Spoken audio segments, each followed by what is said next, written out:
The Oscars accept films that have used AI-generated visuals. Yeah, but I think they have a caveat. I mean, the entire film can't be generated by AI. But that's a bit difficult to define, right? I mean, how do you really draw a line with something like that? Well, in China, people have been creating entire micro-dramas with AI. You know, like dragons breathing fire, cats fighting with kung fu. Well, Hollywood isn't far behind. One of Hollywood's most storied film schools is betting that AI can rewrite the rules of filmmaking. Really? Wow. Yeah.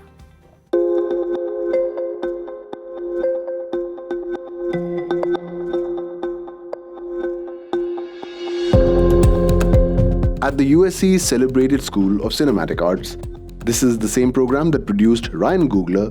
29-year-old Celia Zheng is turning hand-drawn sketches into polished, three-dimensional visuals. Not with a render farm or a studio budget, but with generative AI tools. He runs these from his laptop, and what used to take a team now takes him just about 20 minutes. Runway coming out and Pika coming out, those two are the new AI video generating tools at 2023.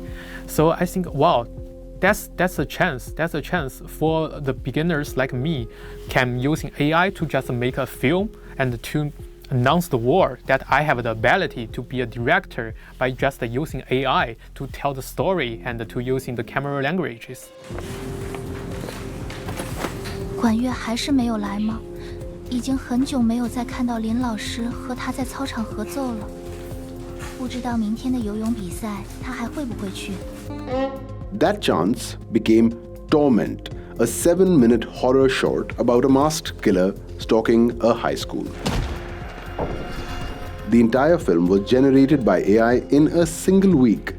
Zheng recorded himself in front of a green screen, then let the software reshape his voice and face into every character. The result was recognized at the LA Shorts Festival.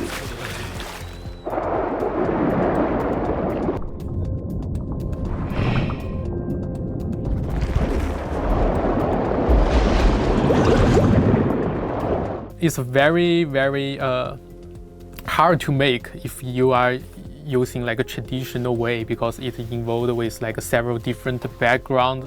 For example, like in the school, in the swimming pool.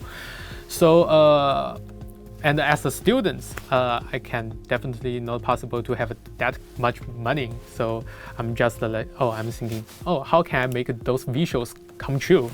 So AI is very good tool, help me to do those kind of things. Of course, not everyone in Hollywood shares Zheng's enthusiasm. AI was a flashpoint in the 2023 writers and actors strikes. And directors like Guillermo del Toro have said they'd rather die than use it. But the Academy itself has taken a different stance and updated its rules last year to say that generative AI neither helps nor hurts a film's chances at a nomination. So when I watch the film Frankenstein, especially like Toro mentioned, the whole ship in the film is like a real thing and using like so much money to make that thing. The people like me, like the young artists and especially from the independent filmmaker, I was just thinking, if I using AI to do that, it's much cheaper, and I can make something pretty similar by just using AI.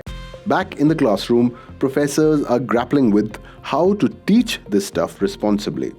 A recent AI-generated fight scene between Brad Pitt and Tom Cruise that went viral was made without either actor's consent. The film raised fresh questions about where the ethical lines for generative AI in filmmaking lie. In the artistic process, AI is much bigger than that. It's not just about, hey, I have a prompt and I'm just gonna like type a few words and I'll get my image and I'll get my animation and I'm done, I can go home now. Isaac argues that when AI tools are trained on artists' own work and not scraped from the internet without permission, then the technology doesn't have to be exploitative. It can, in fact, he says, expand what independent filmmakers are able to pull off. Especially as an independent filmmaker, I think that it's really exciting, certain tools, and some of these tools are not ethically dubious at all.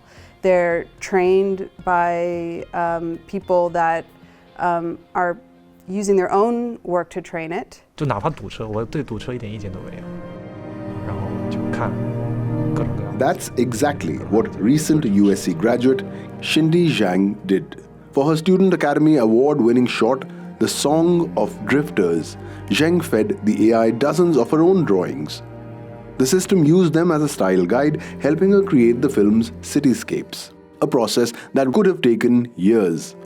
我要跟它跟这个物理的地点有一个强的情感连接。 I don't have to waste the time or wait until I finish the whole sequence, and that doesn't. It's costs too much, both time and money. It's like I will not be sure if that's what I want, but from that I can have so many tries. But even with AI doing the heavy lifting, Zhang spent nearly a month perfecting certain shots. Which brings us to the part of the story nobody talks about. Using AI, well, is its own kind of craft. Even the people who are making AI generative work right now, if you really dig into that, that becomes another kind of craft. And that's a craft that nobody really appreciates right now yet. But once you really dig into that, you will know that it's not that easy. And the good, cheap, fast will never happen. No matter what tool you use, it will just never happen. So here's the takeaway.